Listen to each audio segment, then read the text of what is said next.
Welcome to Thank You for Your Reply, where we dive deep into the strategies and insights of real estate's most innovative professionals. I'm your host, Rich Peterson. Each episode, we explore the real practices driving success in today's market. No fluff, no pitches, just real conversations with real experts sharing real results. Today's episode is going to be another one of our PropTech Pioneers spin-off episodes where we speak to the founder of a company that's innovating in the property technology space.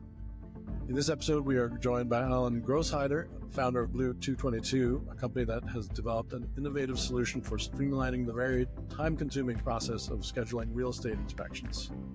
It was a real eye-opener. Before we dive in, please make sure you like and subscribe. Your engagement helps keep this show running. Without further ado, here we go. Hey everybody, we're here with Alan Grosheider, the chairman and founder of Blue222. Thank you for joining us today and spending some time to tell us about what you got going on. Sure. Thanks for having me. So first, to start off, if you could tell a little bit about how you got your start in the real estate industry, and then a little brief introduction of what your company does. Sure. So I started out in engineering. I'm a mechanical engineer from Purdue. Got my Purdue mug back there to try to represent a little bit. So went to work for Frito-Lay out of school doing project engineering, and so mostly industrial, and then got into environmental consulting. And my first company that I started was an environmental company that did inspections all over the United States. And we ended up raising venture capital money and building a pretty high-tech for the time company that did environmental inspections all over the country and a little bit in other countries. Merged that with a company in North Carolina that they still operate to this day, and saw, as I continued to work for that company for a while, saw the need for what we are doing now. And that is, the big problem is throughout the real estate industry, everything's still done with emails and phone calls.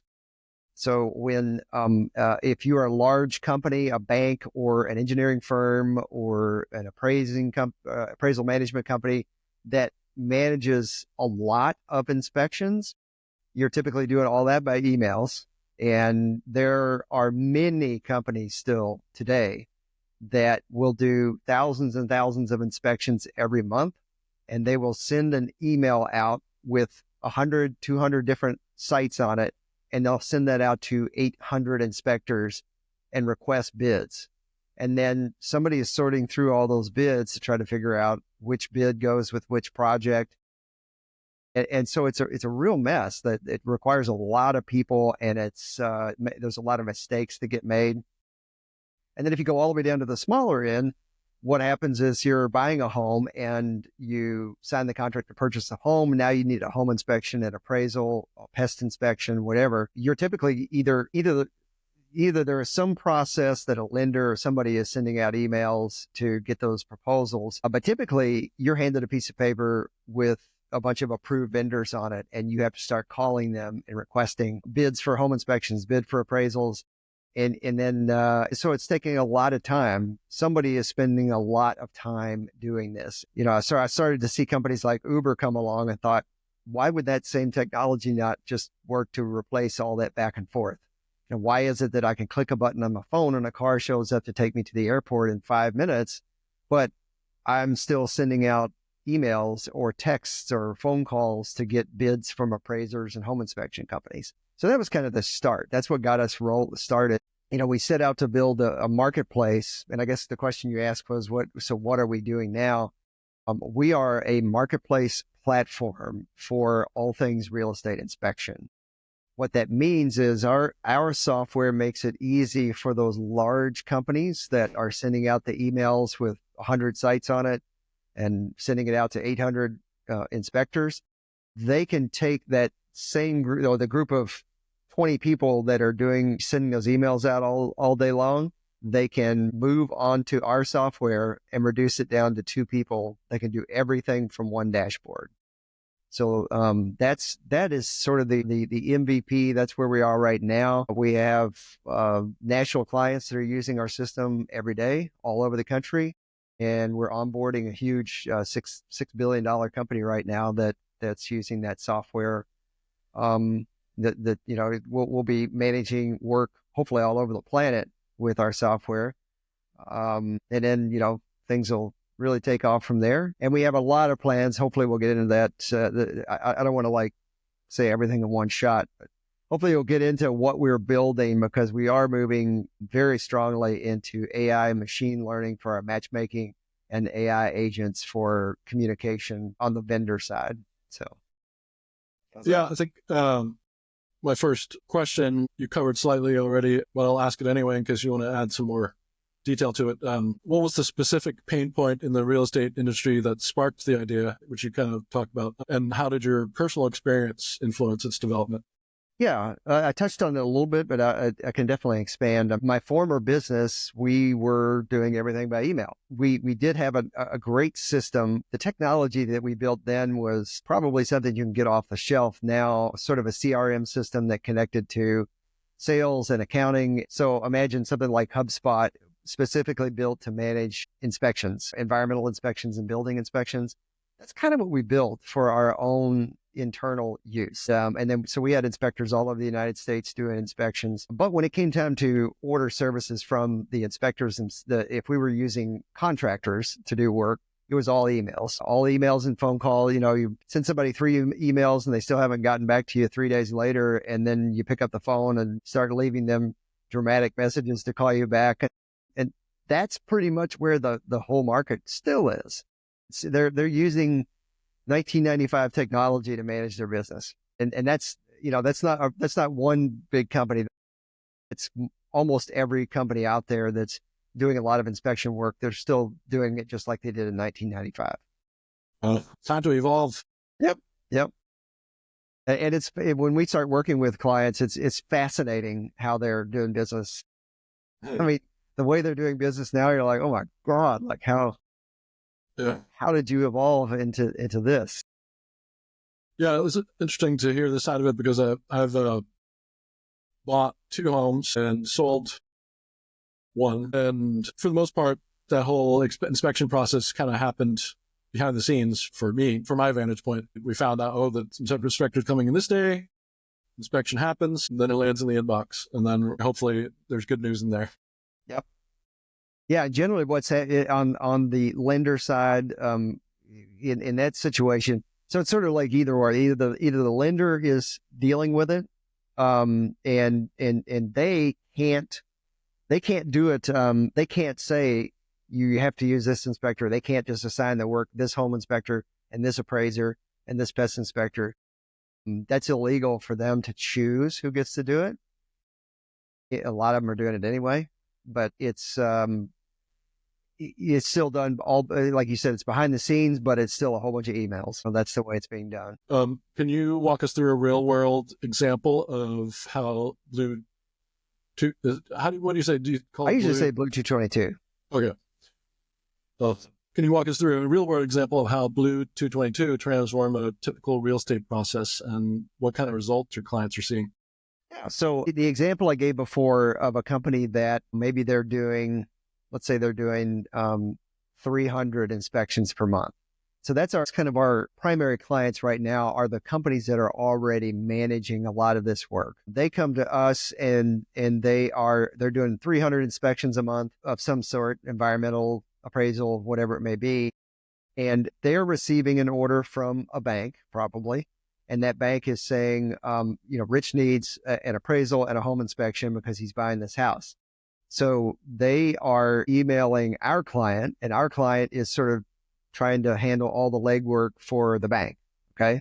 So they're kind of the middleman that's handling that behind the scenes stuff that you're talking about. So they've got, if they're doing 300 a month, they probably have 10 people that are sending out emails to those home inspectors and appraisers and pest inspections or whatever. They're sending out emails, or they're making phone calls and saying, we've got this property, we need an appraisal, and how much would you charge? How fast can you do it? Can you be there on these dates? And they have to get at least 3 or 4 bids on every project. So they're doing that 3 or 4 times for every one of those 300 transactions, and they're doing multiple inspections on each of those transactions.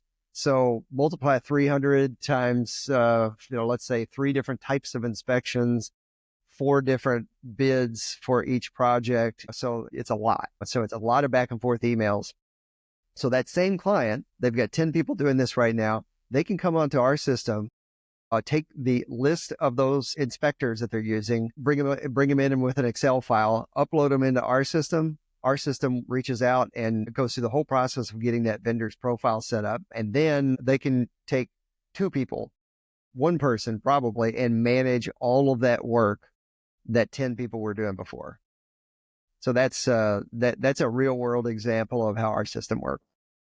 And is that primarily like done by email? So your website, or is it people calling or AI? Is it bots? Is it? You mean what's happening in our system? Yeah.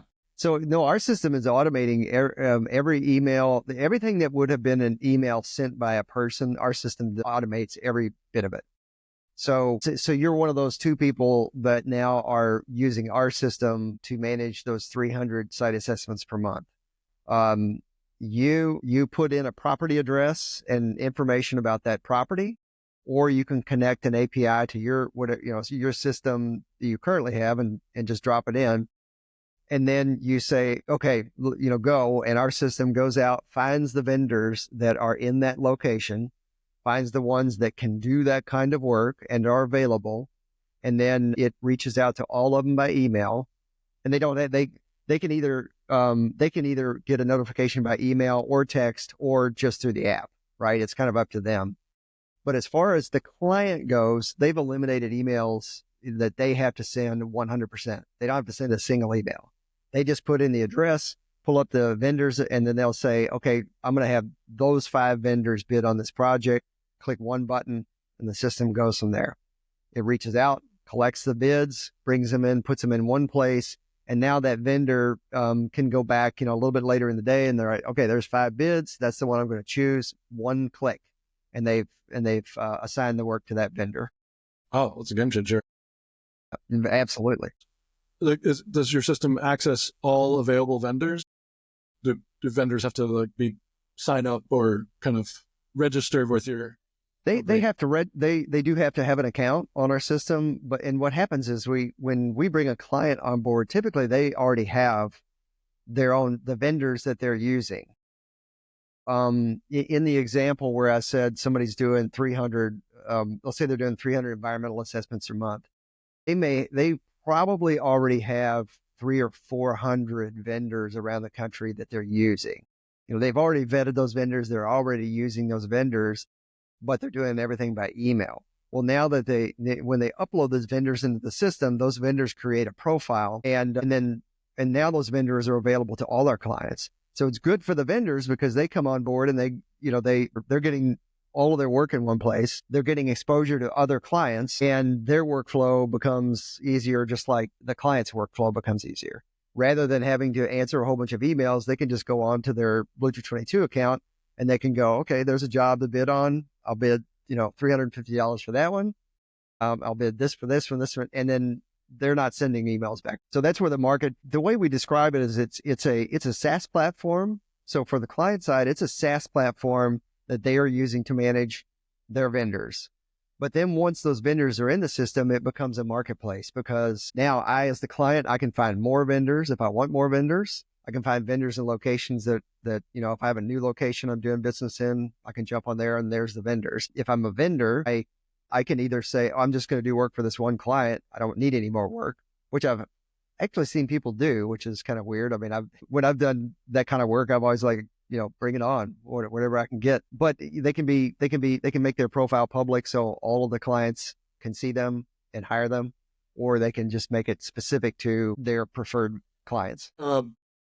Should have asked this earlier, but just hit me now, so I'll ask it before I forget. What is the origin of the name? So when we were naming the company, somebody said to me, don't do the typical, XYZ Corp, or 3-letter corporation that everybody does, especially in the environmental and inspection business. There's so many companies that are, XYZ, this or that. And I read something about names, and a color and number combination is the one of the easiest things for the human brain to remember. And so we wanted a short URL and we wanted it to be something easy to remember. And that's where it came from. And the blue kind of connotates the world. That's part of it is we're connecting the world. So, the blue has that connotation. I was curious if it was like the numbers were a specific date of significance or something like that. Well, I supposedly in numerology, 222 means working together and moving in the right direction. So that's part of where it came from as well. Well, learn all kinds of things today. Well, so looking at the intersection of AI and real estate, you kind of touched on what technological barriers did you have to overcome? Were there any unexpected challenges that emerged during the development? So let me think about technical logic. I think that the biggest barriers for our system right now is inertia. That when we have these big clients that come along, I just came up with this example on the previous call that I was on. Imagine you've got an army and you're crossing the desert with 10,000 people, and somebody comes along with a whole bunch of transport vehicles that can get them all across the desert 10 times as fast. But you go to the general and the general says, we don't have time to load everybody on those trucks. That's the real estate industry. It's like we're too busy crossing the desert to cross it 10 times as fast as we would, because it's going to take a while for us to get everybody on those trucks. We're like, yeah, but you'll get across the desert 10 times as fast. And it's fascinating how people, and I guess people are kind of like that in their daily lives. You're too busy to do things to improve yourself. But that's probably our biggest, that's not really a technology problem. That's more of a, hey, they've been doing it this way.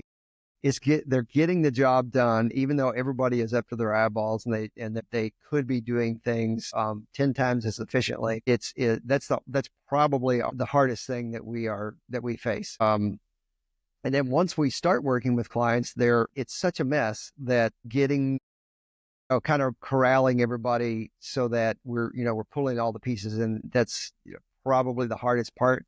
But the funny thing is, once people just sort of bite the bullet and go like, okay, we're gonna put it all on here, we're gonna use it. It's just instantaneous.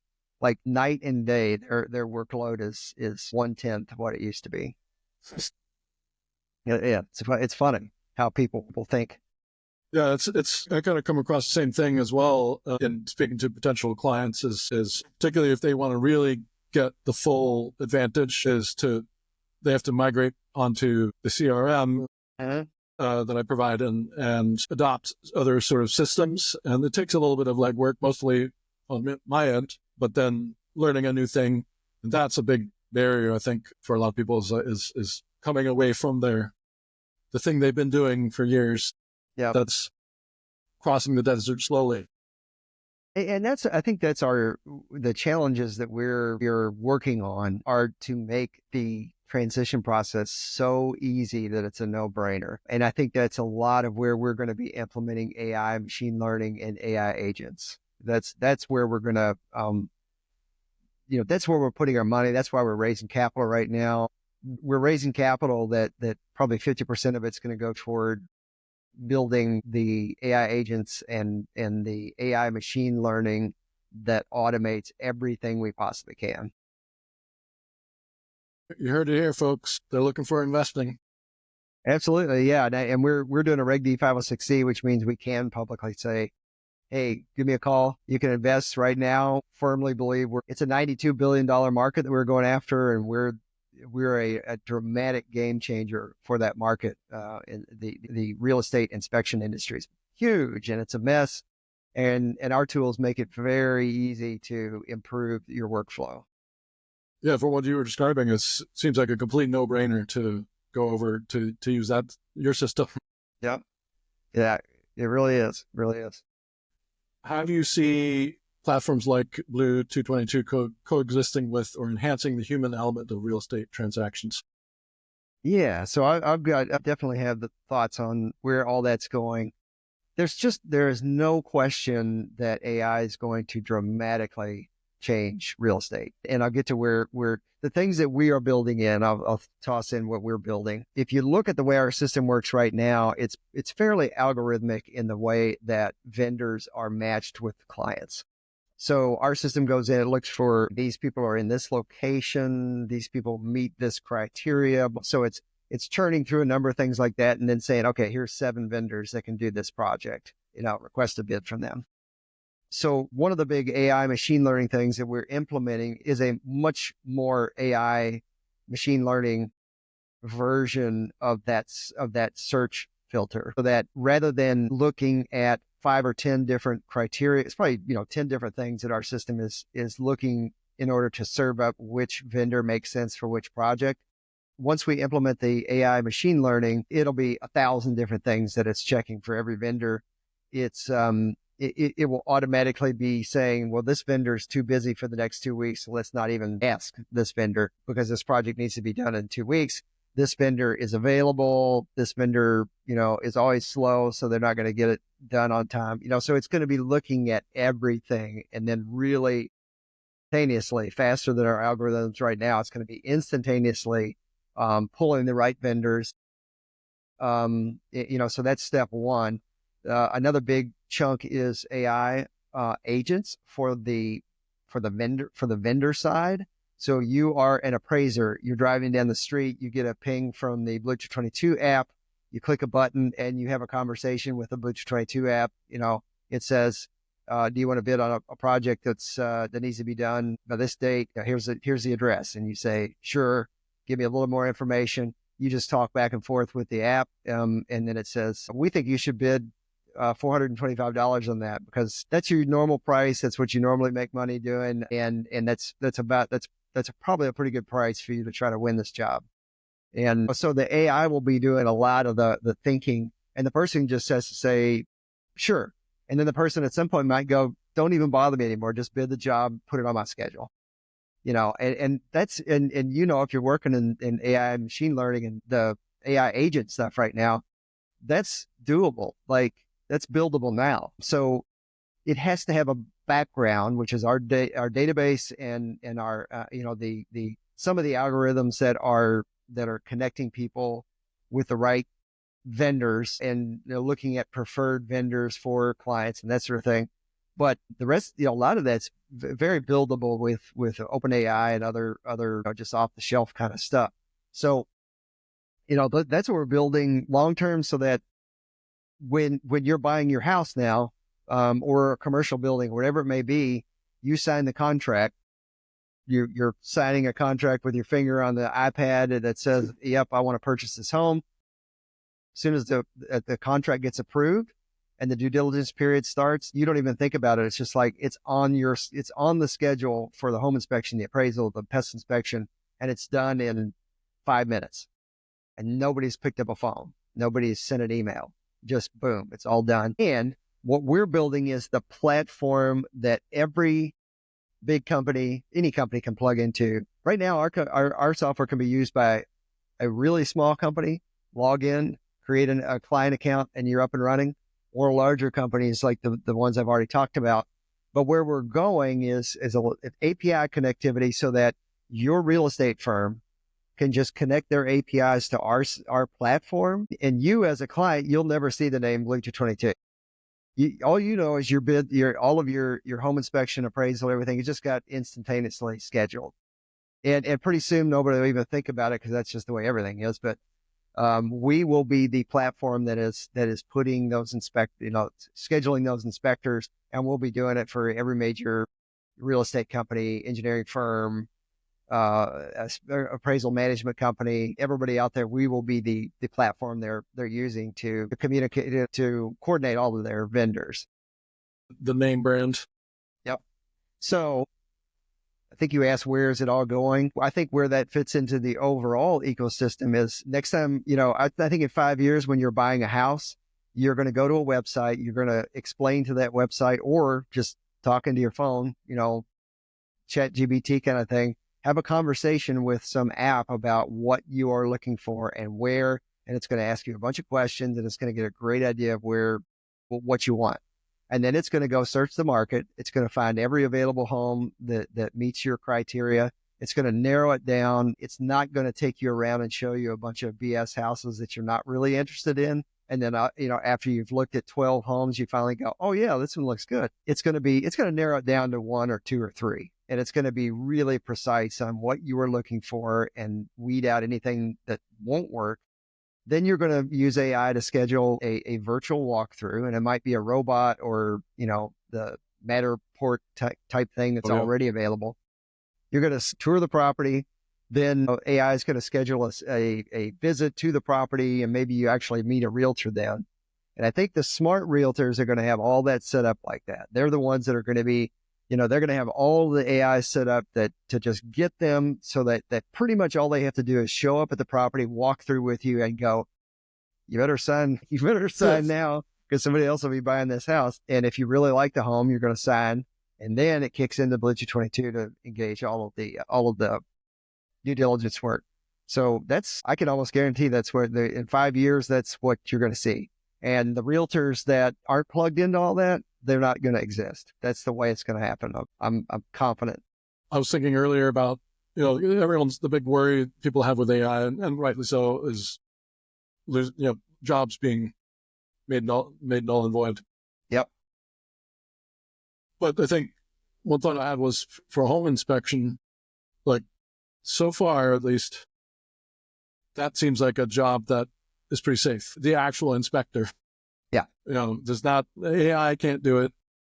Maybe one day there'll be a robot that can go out and do it. But I think someday there will be a robot that can do a home inspection, but we've figured out there's like somewhere in the neighborhood of 200 plus types of real estate inspections. You've got lead surveys, asbestos surveys, NEPA surveys, Alta surveys. Mold. Yeah. I mean, there's just so many things that are out there, and there's a pretty big ecosystem of people that do that work. It's going to be a long time before AI and robots are able to do that kind of work, because there's just a lot that goes into it. And there's a lot of, it's detective work, and it's also, just experience. There's a lot of experience in detective work. And so the more experienced somebody is, the better they are at walking into a home or a commercial building and just going, because I've done hundreds and hundreds of environmental assessments in my career. The better you get, the more you can walk into a property and just go like, I guarantee you there's an underground storage tank on that dock, somewhere near that dock door. And you kind of feel where to look. That's going to be a long time before you can get any sort of AI robotics to do that. So we feel like our platform is a good platform for long haul, for investors and for vendors and clients to use, because the logistics are going to be there for a long time. And ours is a logistics platform that just eliminates all the back and forth emails and scheduling, because it's emails back and forth to bid the project, emails back and forth to get the project scheduled, emails back and forth when there's a problem. And our system automates all that. So, I feel like we're here for a long while before we can be replaced, I think. And it's a long time before the appraisers and home inspectors and environmental inspectors, will get replaced. Yeah, they haven't figured out how to have AI perform vibe check on a property. Yeah. Now, something doesn't feel right about this place. Yeah. Now, something that will happen that we're involved in, we're working with some other companies on, that, eventually, hopefully it'll be part of our company, will be virtual inspections. So you're an environmental inspector, you've got 20 years experience, you really know what you're doing, but you can only do so, maybe you can do 2 inspections per day, and then usually you need a couple of days to write reports. However, if you could go onto your computer and somebody else is walking around that property with a helmet on, that's you're kind of controlling them like a robot and telling them what to look for, you could do 4 inspections in a day, maybe more. So I think that's going to be a big thing in the very near future as well, because I can totally see, as an environmental inspector, if I could tell somebody everywhere to look, I could probably do a pretty good environmental inspection. Is there technology for that where robots actually could be doing it, like going down into a sewer line or under a house, and then kind of not just be a camera, but do some sort of assessment?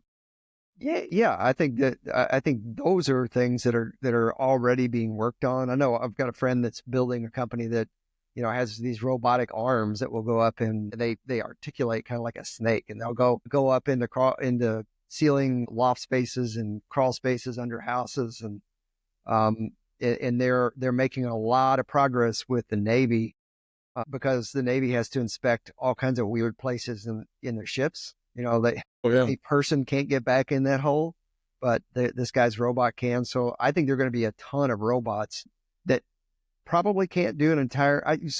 From an inspector standpoint, if I was somebody that wanted to be a really great inspector, I would be looking at, what kind of robot, what kind of virtual reality thing can I get that will allow me to walk into a property, look around, record everything, measure everything, and record it into my device so that when I get home, I have everything. I've got every measurement of every ceiling and floor and window down to, a millimeter. And if I can get a device that goes into the crawl space, so I can maybe I can, send that robot that goes into the crawl space and records all that stuff into my same, into the same recording for that inspection. And then I can go up into the ceiling or an attic space and record all that stuff. I think that's where, I think people with AI and robotics and those sorts of things, you need to be figuring out how you can use it to your advantage. So now you're the person that can do, you can do 10 inspections in a day instead of one because you have really embraced the technology. I think the hard thing is deciding which technologies are the right ones. But that's where I think that the people that there's going to be, a handful of people that are making a whole lot of money and other people that are trying to figure out what they're going to do, what their next job is. But the people that, come in there looking like RoboCop and they've got all the cool toys so that they can really maximize their time, those people are going to make a lot of. See, there might be a few people like customers that might say like, oh, I don't want that in my house. Send me a flesh and blood inspector. Yeah, I'm sure but then you're going to be making up for it in all the rest of the numbers that you're doing. Yeah. You'll be paying more for those people, I'm sure. Well, actually, my last question was about where things are going. So I think we've covered that pretty well. Is there any other, do you want to make any other kind of predictions about where things are going tech-wise in real estate? Well, I think the last thing I would want to say is like, in addition to investors, I mean, if you're an investor and you're interested, even, smaller investors, let me know. If you're an accredited investor, you're busy out there banging. That's primarily what I'm doing these days is focusing on the investors and then just sort of overall vision for the company. We do have, I'll throw in, our CEO, Eric Craig. He was the first guy at Orbit's hotel division, and he built that into a $3 billion plus part of Orbit's before they sold for $4.4 billion. So, we've got quite a team, and another guy, Chris Moon, that is, he helped me build my last company into a nationwide environmental inspection company. And so we got just a really awesome team that, and I won't bore you with the others, but fantastic team. And, so I would love to talk to you if you're an investor. If you are a real estate company and you want to be one of the first real estate companies to move in the direction that I talked about, where you're that company that, if somebody signs a contract and all of your inspections are automatically and almost instantly scheduled, we are looking for companies to work with so that we're not building what we think they want, we're building what they want. So that is really important to us right now. So anybody that's listening that would be interested, if you've got a company that, maybe has some capital to work with to try to be a real player in the implementation of AI in the inspection space, we're going to stay in our lane and focus on that. But if you want to have the way to plug your software into our software and see instantaneous scheduling, bidding and scheduling for this kind of work, we want to work with you to figure this out. So let me know. Yeah, thank you so much. I will put all that information in the show notes as well, and make sure that's readily available for everybody. Fantastic. Thank you so much for spending the time talking to me today and introducing everybody to Blue222. I find it really fascinating, and I think you're right about it easily becoming a kind of a household name or We're even a name that is not a household name because you don't realize it's happening. Yeah, we don't want to be a household name. We want to be the thing in the background that everybody's plugged into and quietly running the whole world of real estate inspections. That wraps up the second episode of Thank You for Your Reply, PropTech Pioneer spinoff. A big thank you to Alan Grosheider for introducing us to his company, Blue222. To our listeners, you can find show notes and links below in this video, or if you're on audio, in the show description. Please do check that out, particularly if you are interested in investing in Blue222. If you enjoyed the episode, please like and subscribe so you'll be able to catch the new episodes when they drop. Until next time, keep innovating, keep growing, and remember, you don't rise to the level of your goals, you fall to the level of your systems. See you next time.